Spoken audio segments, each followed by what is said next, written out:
The trade deadline is just one day away, so we're going to go through our top 25 players we think the Mets should, could, and maybe would trade for this deadline. And we also have like 15 bonus names at the end. We just didn't want to include them. 25 is a good YouTube number. We have to make the YouTube title pop, and that's what we're doing. Guys, remember to drop a like on the video, subscribe to the YouTube channel so you see more content. We're going to be putting out content on all the trades that are going out this deadline and continue to after every single series. So you're going to want to make sure you're subbed here. And if you listen to us, Apple Podcasts, Spotify, Google, drop us a rating, drop us a review, download, and subscribe.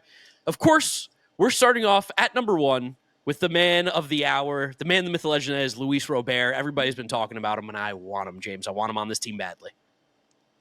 I do too. We're getting to a point where there's so much smoke around this trade now. It feels like there might be some fire behind it. I don't know if exactly it's the Mets that keep leaking these things out, but the fact that every single day a new reporter says that the Mets are interested, the Mets and White Sox are talking, it seems like at worst there is a conversation that's been going on between David Stearns and Chris Getz in the White Sox front office to where this deal is being considered by all sides at this moment. The Buster Olney, like the reason we do Media Marvel, he even put out a tweet today mentioning how the Mets and White Sox are in active conversations for Luis Robert. And they've mentioned not just Vientos, but he also snuck in a little bit of Luis Angel Acuna's name into that tweet, to which I know I've been pro-trade Vientos for Robert, but if they want Acuna, yeah, I'd be happier to trade him than I would be Mark Vientos. By far, the whole conversation we had the other day about being relatively pro-trade Vientos for Robert is that we still think Robert is a good baseball player, and we think that Robert is probably good enough to get his option picked up next season, so it's not just a pure rental. But in terms value-wise, we think the Mets should do better if they were to trade Vientos than just get Robert. Either get a reliever in there or kind of figure something out like what the Dodgers did last season, making the 3-team trade with the White Sox and the Cardinals, giving up Miguel Vargas, who I think oddly comps similarly to Vientos. At the time, Vargas was a significantly better regarded prospect, but significantly worse production at the major league level to that point at the trade. And the Dodgers got a position player they needed in Tommy Edman, who played the critical position, shortstop and center for them, and someone who became a shutdown reliever in their bullpen. You can get both of those guys in a trade for Mark Vientos. That now becomes something that's much more palatable, something that makes a lot of sense. If you can work out 3 teams. You mentioned the Cardinals. That's going to be our second player we talk about. Ryan Helsley is very much on the block. Someone who would really help out this Mets team. 8th inning is going to be scary until it isn't. And Ryan Helsley would definitely make the 8th inning feel a lot more secure than what we've got right now in our bullpen. Even the 8th inning, we saw it last night when we're recording this Monday night, where Edwin Diaz pitches a few games in a row. Then you don't have a guy for the 3rd game. Ryan Helsley can be that guy to pitch the days Edwin Diaz is unavailable on days that you didn't use them both together. And Ryan Helsley didn't start the season great, but he has been much better lately. He's only given up 1 earned run over his last 1, 2, 3, 4, 5, 6, 7, 8, 9, 10, 11, over his last 12 appearances. So something like that, he's great. He has struggles with his fastball shape early in the season. He's ironed them out a bit. He's one of the 7 best closers in the league, you'd say? Yeah, he throws 100 miles an hour, too. Like, he's just been year after year one of the 10 best closers in baseball consistently. You can hang your hat on it, and the stuff is really, really good. And he's pitched in big moments. He's a closer, so he's going to be completely fine. I'd love to get him, but it seems like a lot of teams are going to be going after Ryan Helsley as well. It seems like Helsley, you might have to give up one of your prospects that's like inside the top 150 total prospects in the league. Like, they might ask for bench, which I would say no for Carson Bench. If you could, and they might ask for Jet, which I would definitely say no to Jet. If you could push this to something that's structured around AJ Ewing or Jacob Reimer, 2 guys who we've seen the Mets seemingly kind of floating in these talks. Jacob Reimer is a guy that's in all of the top 100, just was in the top 60 for Fangraphs, the list that came out Tuesday afternoon. If he's someone that could be a centerpiece for Ryan Helsley, I would think much more about it. Those names could also be floated in what is our 3rd guy on this list, Dave Bednar. It's going to be a little bit tougher because he does have a little bit more control. You know, he's got a little personal connection to you there, James. Would love Dave on this team. Feels a little less likely, but man, that would be an awesome arm to add to this bullpen. Awesome. Bednar flushed down a really bad 2024 to just be once again like one of the 10 or so best relievers in baseball this year. They said he was tipping his pitches, and I kind of think that's true because the stuff was never bad. The velo was never bad. Now he's got still the fastball, the curveball, the splitter. He's lights out. And Bednar is a real rah-rah guy, and I kind of just like the idea of like some of these rah-rah relievers coming in. Helsley is a bit too. I've said the story before, but I went to an Ohio State-Michigan game and had beers with both Helsley and Bednar. Similar that they're both in these trade talks, as at the time at least, same agency there. But yeah, both two great guys. 2 guys who love to crush some beers and watch some college football. But just a few more relievers on this list. These relievers, we're not exactly sure how available they are, but I think that these are some relievers that might be a tier above these other guys, at least the first 2 we're going to mention. It's Mason Miller and Johan Duran. Those are the 4th and 5th players on this list. Those are two guys, pound for pound, probably the best stuff in baseball. Those are two relievers that are up there with Edwin Diaz in that tier of like super elite closers. I don't know if those two are available. I think Duran is significantly more available than Mason Miller. But based on where the A's are and how the Athletics have played this season, it wouldn't be the biggest out of left field shock ever for them to trade Mason Miller still with 3 years of team control. Yeah, especially because I think the Mets would move a top prospect like a Benj in a Mason Miller trade. I think there's also a world where Mason Miller can go back to being a starting pitcher at some point, I think, as well. And we know that David Stearns is not scared to do that. We saw him do that with Clay Holmes this past offseason. I think that there's a world where Mason Miller could be a starter again. And if not, he is one of the, if not the best closers in baseball.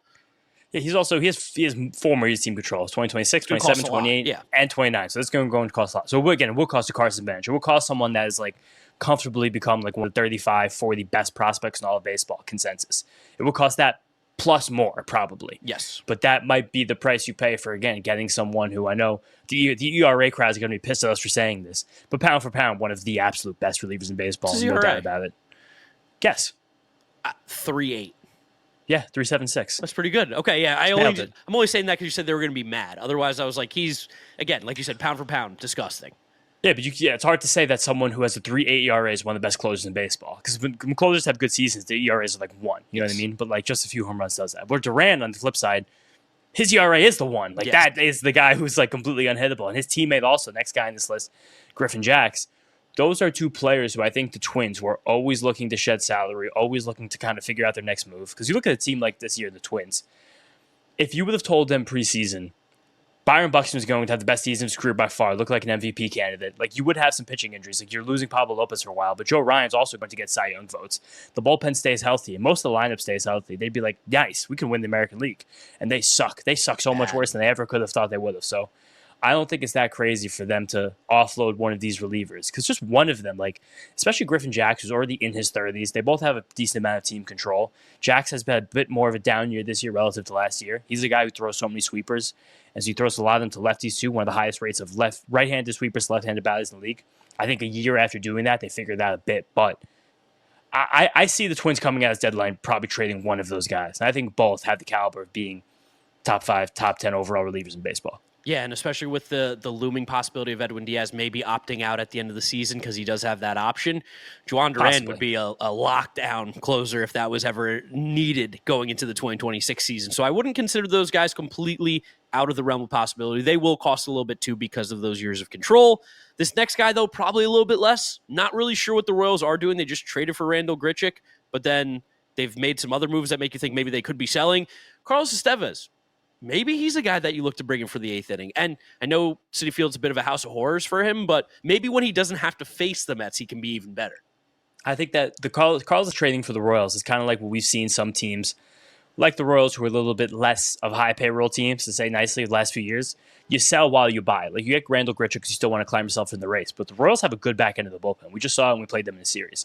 Between Angel Zerpa, Lucas Urseg, the Hunter Harvey just came back from injury. Like, they have a couple guys there that could become late inning closers and did not really miss a beat. And Carlos Estevez this year is a guy who's seen his velocity tick down. He's striking out fewer batters than he did each of the last 2 seasons. And he's due next year a club option for, I think it's $11-12 million. So you put all that together and they're like, they're probably not going to pick that option up given all of the things that he's lost this year. And it's just a lot for, again, a team like the Royals to pay him less than half the season left at, again, a $12 million reliever. Like, that's kind of hefty. So I could see them measured buying while also trying to selling, just looking towards 2026. Flipping the script now, we're going to go to the starting pitching side, rattle off a bunch of guys on the starting pitching market that maybe the Mets will go after. I still truly don't believe David Stearns will trade for a real starting pitcher until he physically does it. But here are some of the names for you guys. Dylan Cease is the hot one right now. The Padres said that they would move Dylan Cease if they could get a major league caliber player back. We know that there was rumors that Cease was offered in a Jarren Duran trade. The Red Sox turned that down. I don't know what the package would be that the Mets would give up for Cease. I'm afraid that it would include, or I think they would probably want Ronnie Mauricio, but tell him no. Tell him no. But I would take Dylan Cease on this team in a heartbeat. No, of course, but it's just the same thing where it's like, do you make a trade where you swap major league players to a team that you're directly competing for in the same league that you're in? Like, with him going both sides, Mets and Padres, like, do they both? That's what I'm saying. Like, that to me is just such a crazy thing. That seems like something that would happen in the 1970s, like not 2025, when these guys are way too. Or like this would happen with someone like just to put names out there, not that these guys are competing for anything, but like Preller and Depoe, though, theoretically would do some crazy cowboy shit like this. I don't see David Stearns doing something like this. While it might make some logical sense. Kratz, at some point, we're going to laugh about how healthcare was so reactive and not proactive. And we're starting to change that with Superpower. They believe every human has 100+ year potential, and they're here to help you get there. I'm a big believer in this. I just started the journey, so I'm excited about it. And what do you think? As a player, you're always looking ways to improve yourself, improve your health. And this is an easy way. Superpowers made it way easier than when I was playing. You had to go get all these lab panels, and it was a long, drawn-out, expensive process. But now with Superpower, so this is awesome for me. I'm excited about it. They'll send a licensed professional to your home, or you can visit a nearby lab. For a limited time, the FT fam can get $50 off an annual Superpower membership by using code FOUL at checkout. Just head to superpower.com and use code FOUL to get our exclusive discount. Your biology decoded, your blueprint activated with Superpower. After your purchase, they'll ask you where you heard about them, and please support FT and tell them we sent you. Sandy Alcantara is another guy that has been hot on the market. Apparently, shout out Ward. He's been giving us some reports. He said the Mets and the Marlins are talking about Sandy possibly as a trade option. He feels like a weird player to trade for right now because he's been so bad and then shown flashes of being good, but then also been bad. I don't know where I stand with him. And weirdly right now, I don't know how confident I feel about him in the 2025 season. 2026 and 27 onward, I think, is what you'd be doing this trade for. This is a move I'd love to see if they were my favorite team make, if I wasn't really in it this year. Like, that's something I'd love to see, like the Royals. If I was a Royals fan, I would love to go get Sandy right now because, like, whatever we get from you this year is gravy. But I think next season, Sandy Alcantara is, like, pretty clearly a top 30 starting pitcher in the league again, top 25. I don't know if we're going to see 2021 Sandy again, but I think we're going to see really good Sandy again. Flip side of that, I love his teammate, Edward Cabrera. He's someone that's been popping around in trade rumors now for the last few weeks. Apparently, the Marlins want a lot for him. And I think that's fair given the multiple years of team control and the electric stuff and the fact that this year it does finally seem like it's actually clicked for Edward Cabrera in a way that you could see him starting a playoff game and one that you could feel.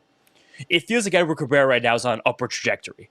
And there's a chance that there's a 27-year-old who's finally clicked, who's always had all the talent, all the tools, and now just keeps getting better while you still have multiple years of control on him. And I think that's the most important thing here is that I don't think David Stearns will be making a trade for a guy on the starting pitching market unless he thinks they will be starting a playoff game definitively for your team. And Edward Cabrera is kind of that last pitcher in this tier that feels realistic that could be starting a playoff game because some of the other guys that we're going to mention feel like more to get you to the playoff guys, and you kind of figure out what happens there the rest of the season moving on. A guy being Merrill Kelly and his teammate Zach Gallen. I don't know if either of those guys right now are one of the 3 or 4 best pitchers on this Mets roster. If they were to get traded here, they will help this team make the playoffs, but I don't necessarily know if they're guaranteed a playoff start if the Mets make it. I push back on that. I think Kelly definitely is. You think he's better than Peterson, Manaea, Kodai? He's the solid number 4. You think he... I don't think he's a solid number 4, but I think the way things work out, and we also saw this last year in the playoffs, when you have these series after series, it's really helpful to have 4 guys rather than 3, especially when we still don't know exactly what we're getting started and started out of both Manaea and Kodai. Like, the inconsistencies we've seen from those guys. Merrill Kelly is the one pitcher, along with Edward Cabrera, on the trade market right now where I'm like, I think I know what I'm getting from you, and I think it's something much more consistent and especially giving much more length, start in and start out, than we're getting from these guys on a start-by-start basis. But a guy like Kelly, you could probably get how much? I don't know how much control he has, but like think about the. I'm pretty sure he's a free agent at the end of the year. All right, so you probably don't have to pay that much to get him, but do you will have to pay that much? Because I think he is the most consistent, sturdy starting pitcher on the market. Where like Cabrera, I think you might have to give one of your best prospects. Like they might ask for Chet, for Edward Cabrera, and I think they should. With 3 years of control and the guy that's ascending, I think that makes sense. But Kelly, I think, offers a level of consistency and stability that we do kind of lack in this rotation. Like to me, he's a slightly better version of Peterson, conceptually. Yeah, I don't know about that. I don't think I agree. I still think I take because I just from what we've seen, being a lefty one, I think is huge. I think that's importantly very, very important. I think if you wanted to say like Merrill Kelly over Frankie Montas, I'm not going to fight you on that by any means. Not even close. Do you know Merrill Kelly's 600 innings pitched? Do you know his ERA is over 4 seasons? Like 3.4. Exactly 3.40. He feels like disgusting. The kind of guy in a playoff. That's really good. Holy shit. That was an incredible job by me. What's his playoff history? I'm checking He right just now. feels like a guy like in the playoffs that I get worried about because there's What? so much contact. Do you not remember how nails he was during that Diamondback World Series run? He was a monster. I know, but they were so hot. I don't know. What did they do the other years? What's he? I just want to know what the numbers That's are. the only time he's ever pitched in the postseason, of course. That's the only run the Diamondbacks ever made. He was Did they make the playoff? Oh, we knocked him out last year. yeah, he was unbelievable in that run. He was their ace during that run. What are you talking about? Maybe he is the He guy shut down the that's Phillies. He won 3 I still- games in the playoffs. I still prefer Manaea, Senga, Peterson over him. I think I prefer the best versions of those guys over him. But if we're talking about floors, Merrill Kelly might have the best floor out of that whole bunch too. Maybe. I'm honest about I don't know. that. Peterson. I still think of. I think possibly, but we have. I know Peterson's been great for 2 straight years, but we have Merrill Kelly great for 4 straight years, and the greats that Merrill Kelly's been are greater than the greats that Peterson's been. So then, do you not think that his price is going to actually be pretty high because there's going to be a lot of teams that actually want this guy? I think it'll get reasonably high because there are a lot of teams that want this guy, but I still think the Tigers feel like Merrill Kelly is a lock. I still think as a rental that no matter what caps the price a good bit. I can't remember the last because he's not.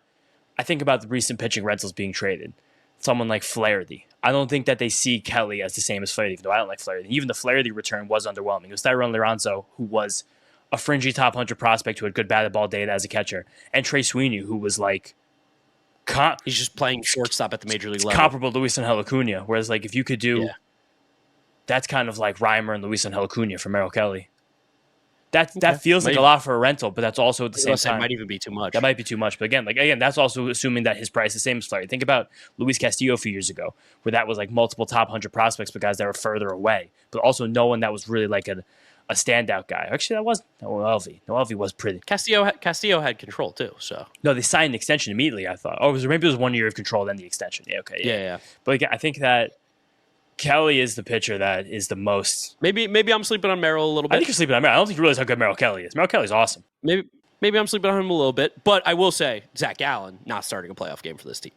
He would become the Frankie Montas. He'd be the 4 guy. He'd be like he'd be kind of like, let's hope we catch lightning in a bottle. This would sound funny saying this 2 years ago. Insane. Zach Gallen feels like the worst version of Edward Cabrera. Yeah, that's an insane sentence. But it's kind of true. Like one's going up and one's going down. One throws 98. Him and Sandy both going to be on the move and both involved in a trade for each other. Yeah, except no, not for each other. Zach Allen was 1 for Jazz. I thought Zach Allen was also then from the Cardinals. Wasn't he? He was part of that trade. Yeah, he was one of the prospects. And then he went to the Diamondbacks 1 for Jazz when the Marlins got Jazz. That's a crazy trade. But that was good work out for everybody. And then a few other pitchers on this list to talk about because we know they're available. Good chance they all get moved. I just don't know if they fit for the Mets. Mitch Keller. He's a worse version of Merrill Kelly. I don't want him. He's very stable and very reliable, but he's kind of like game 3, game 4 kind of guy. And then Mike Soroka and Jeffrey Springs. I think Soroka has upside, but the Nationals have not been able to coax that out of him. Fastball gets popped. I wish he would start mixing in more colors. And then I want Soroka out of the pen if we trade for him because he was so good with the White Sox out of the pen last year. That's where I'd throw him. I just heard it could be nasty. That slurve is unbelievable and it's good against hitters both sides of the plate, but then his fastball gets pieced every single time. He's someone out of the pen, he was throwing 99, and I feel like that allows you to have a mid fastball. Oh, for sure. Mid fastball 99 is no longer a mid fastball, and he's been experimenting more and more with the sinker, like bringing the sinker back that he used to have. But like, I know there's a cutter for Mike Soroka that some team's going to teach over the next few years, and that's going to turn him into like a top 40 starting pitcher again. Sounds like something Jeremy Hefner could do. He loves a gutter or two. And then the last one again, Jeffrey Springs. I don't like Jeffrey Springs very much, but if you think we really need an innings eater to like get us there, but not pitch in the playoffs, he's another guy who could actually be good as a playoff reliever, Jeffrey Springs. That's the Paul Blackburn trade for this year, basically. If you get Jeffrey Springs, he's even a modicum more exciting than Paul Blackburn, though, which is crazy to say. But I Paul Blackburn coming back soon too could be the big deadline acquisition for the Mets. Never forget, big deadline acquisition. Paul Blackburn ready to go. But that's I think every starting pitcher that's even moderately realistic that the Mets could and maybe should be interested in. Yes. Now here are some other names that we're going to throw at you that we think the Mets have been connected to. Makes sense fit wise. We got 10 more names here? Dennis Santana being one of them, just another good reliever in Pittsburgh. They're going to trade him. The Mets need bullpen help. It feels like an obvious fit if the price is right. Yeah, and the price being right's a big deal because Dennis Santana is the classic like ERA whip hero right now, but he's just not striking that many people out. Like that's kind of a fear for me. For when Dennis Santana throws 95 miles an hour and a fastball with some run on it with the cutter and the slider, I'm like, and we've seen him. That's the thing. We've had him. Like I'd like if you threw 97, not 95. I think that would make this different. But while again, the command's been amazing here for Dennis Santana. That's the thing that's taken him to this next level. He's been really precise around the edges. It's helpful, which is great because the Mets don't have a lot of that. Don't have a lot of precision in the bullpen. Sure, but precision is the kind of thing that be gone like that. You get off kilter, your hamstring, your groin, your back, something goes off a little bit. All of a sudden, all command is gone. So that's why I'm not in the market for command first relievers. Brandon Lau's name has been thrown around by Andy Martino. Weirdly. This one doesn't truly make much sense on this team at all, actually. This one makes negative sense. This makes no sense. This only makes sense like if you're doing a 3-team trade, like you trade Ronnie or Beatty. So then Brandon Lau becomes the left-handed hitting second baseman. But right now we have 3 left-handed hitting second basemen. Adding a fourth to the mix, I can't even begin to figure out why that makes sense. Kratz, if I'm new to card collecting and I'm looking for the safest, most trusted way in the game to acquire cards or to buy a card, but not go through a ton of work where I'm going to the shows, I'm going online doing auctions, I want it all in one place, I'm going to Arena Club. It's all in one place. You know you're getting a good price, whether you're buying it or you're selling cards. If you're new to it, you don't want all the other crappy cards. You can get the ones that you want. You can start your collection. And if you get them on Arena Club, your collection will look a boss.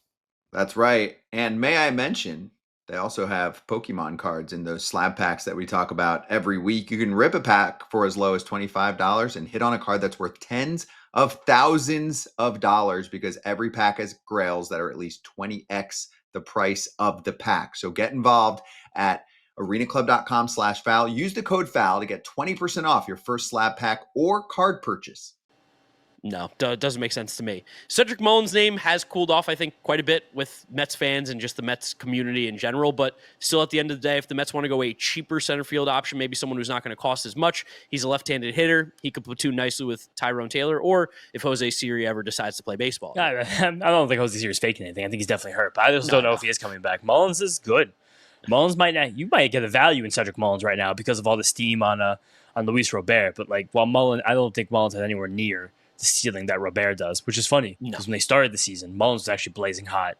And Mullins has had one peak season in the past, but now we have most of Cedric Mullins' career. We know he's a good defender in center field who's getting worse because he's turning 30 years old, who can hit some home runs, who can run a good bit, but it's just a league average hitter at the end of the day.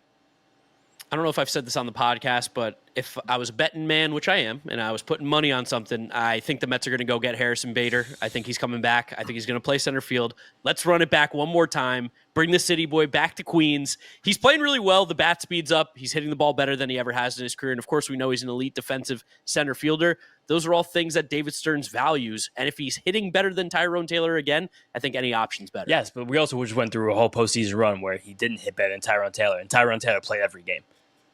So again, I would trade Harrison Bader. You have to give nothing because again, I know we have Jose Siri in this roster next year, but I think these are extraneous conversations but what's actually going on at the deadline now? I don't know if the Mets do get Bader because it's hard to overlook that Jeff McNeil has been at least a league average defender based on OAA, not a league average defender, but not a negative defender in center field. He's been completely zero there, a zero OAA guy, which for Jeff McNeil having 800 OPS, that's good, that's fine, that's all good and well. It probably comes back to bite you in the ass if you have to go through the playoffs with Jeff McNeil in center field. I'm sure that we all remember not the best defense hurting a Mets playoff run one time. So I think that we have to keep that in mind. I don't know why I keep bringing up 2015, but it's top of mind. This is relevant now. We gotta go. We saw it happen once. You have 4 negative defenders on the field. It's hard to grab that World Series. But Bader helps in that. I just don't know. They might just play Tyrone Taylor then if that's the case to me. It's possible. I don't know. Bader's made big changes to his swing. That's the only thing I'll say is that he is not the same hitter. But we know that Chavez is probably going to tell him to slow down that swing a little bit once he gets here. He's like, remember last year? That was a great season. Do that again. We have 6 more names here that are going to be chaos relievers maybe a little bit. Starting off with Kyle Finnegan. I know we've talked about him before. He's kind of got nothing, but maybe just because he's gotten saves, gotten outs at the end of games before, you just feel better with him than you do Alex Carrillo late in the game. Yeah, him throwing him into a bullpen probably makes this bullpen better, but I wouldn't be acquiring Kyle Finnegan thinking I just got a new high leverage late inning guy. He's never pitched in the postseason. He doesn't have very good stuff. You bring in Kyle Finnegan to be an improvement over the middle relief, but I don't think that's someone that is even better than Gregory Soto. Better than Ryan Stanek, but yeah, he'd be similar to Ryan Stanek. That's a good comp. What do you give me another reliever? Same concept. There's a bunch of other relievers I like a lot. I think the Marlins bullpen has a few interesting guys right now. I don't know if they're going to trade them because they have differing levels of team control, but Anthony Bender has had one of the best seasons of any reliever in baseball this year. He's striking everybody out. He's not walking anybody. The slider is just outrageous from him. He's someone that we've seen that, one, David Stearns and Peter Bendix have had lots of conversations in the past. We know last year they made the Oscar Brasman trade. We know the Mets were involved in the Jesus Luzardo sweepstakes this offseason. We know there are conversations that happen there. So that's something that we know we can talk about. Same with Calvin Fauché. He hasn't had the best year, but if you take out all the home runs that Pete Alonso hit against him, his ERA drops by like half a run. So I think that's something that's you won't have to face Pete Alonso anymore if he's on the Mets. So I think that those are two relievers that while they have some team control, there's a chance that we can pry one of them off the Marlins. You also got Shelby Miller, who's been pitching for the Diamondbacks this year, and he's been fine. He's been a victim of circumstance where they're like, now you have to be the closer. He's like, I don't want to be the closer. It's like, I'm not that good. Like, I'm not the closer. I'm not supposed to be the closer. Why? I didn't want Justin Martinez and AJ Puck to both get injured. And they then, were the closers. That was a good middle inning. I'm sure the Diamondbacks didn't want that either because they were probably hoping that, okay, if those two guys get hurt, well, maybe Kevin Ginkel could be the closer because he was locked down for us in 2023 when they made that run in the playoffs. But he's been horrible as well this year. But maybe you take a chance. Terrible. He's been dreadful. That would be a kind of like you make that move after you get another reliever. Like Kevin Ginkel's the third reliever you acquire at the trade deadline, not the second one. We also just missed out on Sir Anthony Dominguez, who got traded from the Orioles to the Blue Jays as we were beginning this recording, so his name got taken off this list, but that would have been a good option. It felt like the guy that the Blue Jays traded is in that Wenninger range, Duran Watts-Brown, where it's like a double-A pitcher that's having some success, and you don't know how sticky it is, but he's putting up good enough numbers. So Zach Thornton. Listen, I would have loved to have. But you said Juwan Brown was a higher draft pick, but Wenninger is younger, I believe. So, okay, because I think Wenninger was a 3-year college guy. You sure Wenninger's younger? I thought Wenninger's like Brown was I thought Wenninger was like. I think Wenninger's 24. Wenninger's 20. Oh, they're the same age. Okay, yeah, I think they're probably around the same. I think Zach Thorne's in that range. Is you thinking that like we're thinking that this range of relievers you don't have to part with like Santucci. Brown was a third-round pick in that draft. Wenninger was a sixth-round pick in that draft. Do you think the Mets more highly value Wenninger or Santucci? Ooh.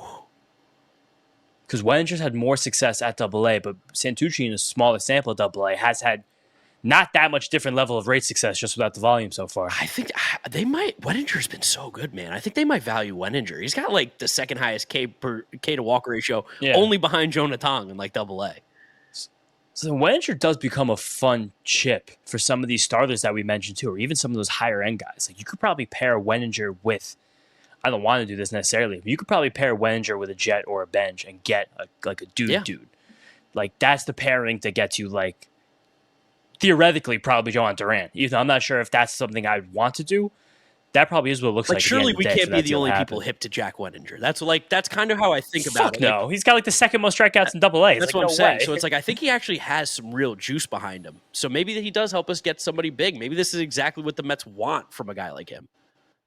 And this also is a big part about where this Mets system has gone the last couple of years. Because now we're talking about prospects that are ranked outside of our top 15 that are interesting. We also did just trade, again, Wellington Arcenia to get Gregory Soto. Arcenia, most places had him as like about a top 15 prospect in the Mets system. A lot of places still have Wenninger below that. But I think that what Wenninger's done this year, actually results-wise, kind of says that he probably could be viewed a little bit higher. Yeah, like it seems like Will Watson's in this tier too, and of course Santucci as well. And then last guy, just before we start wrapping this up and throwing you guys some crazy names for the last 10 that are bonus, Jake Bird. He's just been good in Colorado. If you're a reliever who has success out there, I think you're probably going to be all right elsewhere.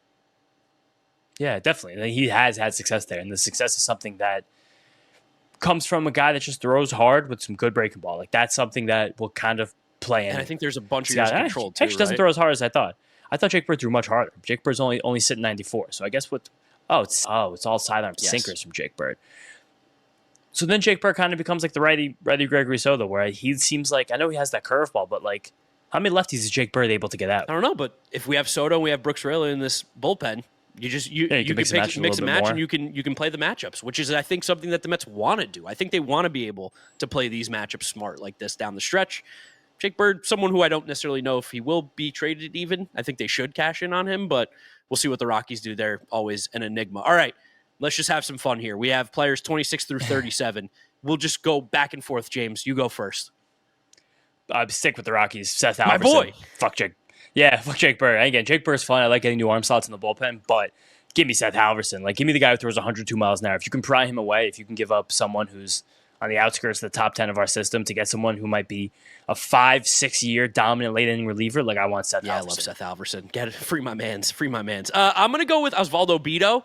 He's someone who... Same concept. Same concept. Like, get him out of a minor league baseball stadium. Get him in a place where the ball doesn't travel like crazy. I'd love to see him again with an organization that can develop pitching. Osvaldo Bido just feels like a guy that's waiting to be a Met.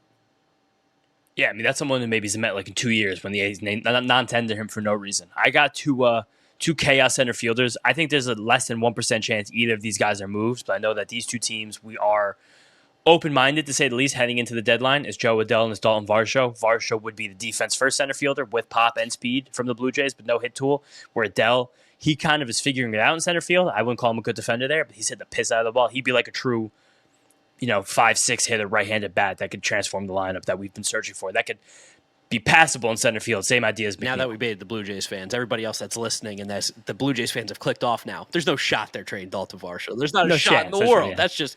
We're a little bit of trolling. Throw out and reel him back in. Ramon Laureano, I think, could be a center fielder for this team. Why not? He's played center field in the past. I know he is not the same defensive player that he once was, but he is absolutely mashing. And the one thing that hasn't gone away, he still has a fucking cannon of an arm. The dude has a laser attached. Totally. So I do wonder if that would do. I mean, we also don't know the stats of Jesse Winker. Yes. Like, this could be like the horrible, miserable, sad, fully lost season from Jesse Winker. Getting Laureano and then being able to DH Juan Soto during some of these late season playoff games, not the worst option if you're trying to maximize this Mets roster. Another guy, I wonder if he's available right now. Cody Bellinger. Is Cody Bellinger the rental available as the Yankees keep losing games? Is he available? They keep losing, and like, if Aaron Judge is hurt for the year, which I do not want, that's bad for baseball. He's so incredible to watch. Like, this guy. Did you hear what injury expert Will Carroll said on Foul Territory today? No, what did he say? He said that this injury seems much worse than the Yankees are leading on, because we've heard about flexor strains for pitchers. Oh, no. And flexor strain is bad for pitchers. It's bad for everybody, it sounds like. That's what I'm saying. So, like, that's something that is a tendon that could be torn. That was the thing that knocked out Tarek Skubal for that full year. That's a tear. I think 3 reasons why the Yankees won't trade Bellinger, but boy, oh boy, would I love to. And I'd love for him to come to the Mets. I wanted Bellinger this offseason, especially because he was free. But one, they're still in the playoffs, and the Yankees still feel like they have a playoff team. They just went out and bought McMahon. I don't think you trade Bellinger. 2, of course not. Brian Cashman's going to lose his job if the Yankees don't make it to the World Series, so he's not going to trade Bellinger to help the next guy. Brian Cashman's never going to lose his job. Yes, he is. Him and Hal Steinbrenner are like best friends. They've been friends since they were like teenagers, dude. He has to lose his job at some point. Who's going to fire him? His friend. I was listening to Bill Simmons earlier today. He was just having like a Yankee hate session. Brian Cashman has outlasted multiple English monarchs. He's outlasted multiple popes as the Yankees head executive. Like, he's outlasted multiple MLB commissioners. Maybe you should change it up. But I'm just saying, like, I don't think you realize how close Hal Steinbrenner and Brian Cashman are. These guys literally like are best friends. I don't think about it like that. I don't care about that. But that's who would make the decision. Forever. I think that. I know, it's funny. It's funny talk. And then no. they're just not going to trade. All right, no, of course not. Other guys that actually could be on the move: Jacob Junis, Hunter Harvey, Steven Wilson. Nothing's exciting about these guys, but maybe they're on the move. There's moderately exciting things about all of them. I mean, Junis is just slider after slider. Another like weird arm slot righty. I could see the Mets going for a weird arm slot righty because we do have a lot of over the top in this bullpen right now from the right side. Hunter Harvey has been exciting. He's been dealing with some injuries. He just still throws hard. Steven Wilson also with the hard fastball. It's a good slider. That White Sox bullpen is just kind of bleh. But yeah, I'm sure they're dying to get rid of somebody. Lake Backer. It could be the Huáscar Brazoban from America this year. Like, that feels like that could be the pick. That's possible. Then 2 final ones here. 1, Uncle Charlie Morton. I'll tell you what. I think he could be the 4th starter. He's actually been pitching really well. And he was bad. Big games. But Charlie Morton was really bad to start the year. Had a great run through the middle where he was locating his fastball. Now his last 3-4 starts, complete catastrophe again. But he's guaranteed. He's guaranteed getting traded, and I don't think he'll cost that much. And like Charlie Morton, though, I think more so would be the 4th starter. I think he's someone that you could be like, hey, Charlie, take the 7th inning. Take the playoff 7th inning, because if you're 93, you can get back to 95 from that fastball. With some curveballs. And then you drop the curveball on it. And the biggest thing for the Mets about acquiring Charlie Morton is never having to face Charlie Morton again. Because the biggest fear is having a big game, you have to face Charlie Morton right now, because that just can't happen. But again, if that 93, 94 goes to 95, 96 out of the bullpen, I think he can become functional. Is Alexis Diaz still available? Is this the year you bring the Diaz boys together? I mean, that's it. Bring the Diaz boys together. I think him and like the 7 ERA over the last 3 seasons is probably acquirable. I think he's in AAA pitching for the Dodgers right now. You think they give him up? I'll give you. What would you give him for him? No, I don't think we bring the Diaz boys back. No, of course. But that's an obligatory. Got to mention the Diaz brothers when we're talking trade rumors, because that's been a strange trade rumor for the Mets for like 5 years running. This is probably the last episode. No, lied. It's not the last episode before the deadline. We're going to have one out Thursday morning because the series ends on a Wednesday versus the Pirates. Padres, my brain's so focused on trade deadlines, and the Pirates are going to be moving guys. This is it's going to be a lackluster trade deadline. I think that's just kind of how it is. I think so too. I always do my big threads all the time in baseball season. I started writing the trade deadline thread a few days ago. I was like, this is not interesting to read at all. I was like, this kind of sucks.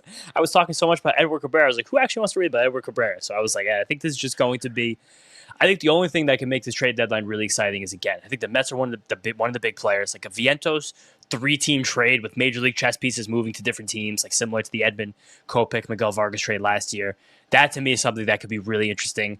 If there's a shock, Joan Duran, Mason Miller trade, I think that's relatively more likely because of the Emmanuel Clase suspension now, or the administrative leave, not suspension. And then similarly with like Griffin, Jax, Ryan Helsley, like that second tier of really good relievers, like those are guys. But you guys just heard the list. That was pretty exhaustive. Yeah. Not the most juice in the world. No, and like all the cool guys, like we're not going after Eugenio Suarez. So no, and not even close. I don't even know. That market is making Mark Vientos more tradable because I think teams do want a corner bat, and Eugenio being so expensive, teams like, maybe we just get Mark Vientos. I wish the Rockies were competitive. We could have Mark Vientos be a Rocky in a heartbeat. They'd love him. They'd retire his number in 15 years. Who's your number one guy? Final thoughts here.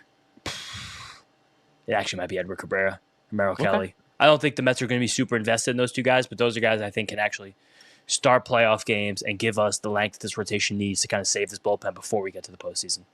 Unless you're new to the podcast, I think you guys know I want Luis Robert, and that's all I want this trade deadline. He's it. He's the piece, and I hope we get to see him put on the orange and blue before this season ends. Guys, that's it for this episode. That's it for this video. Thank you for watching. Make sure you're subscribed to the Messed Up Podcast YouTube channel. If you're listening to us, Apple Podcasts, Spotify, Google, drop us a rating, drop us a review, download, and subscribe. You can follow James on social media at James Schiano. I'm Draft Nick Mark with a C. Thank you guys for watching. We'll catch you all on the next episode. Peace out. Peace out, guys. Go Mets.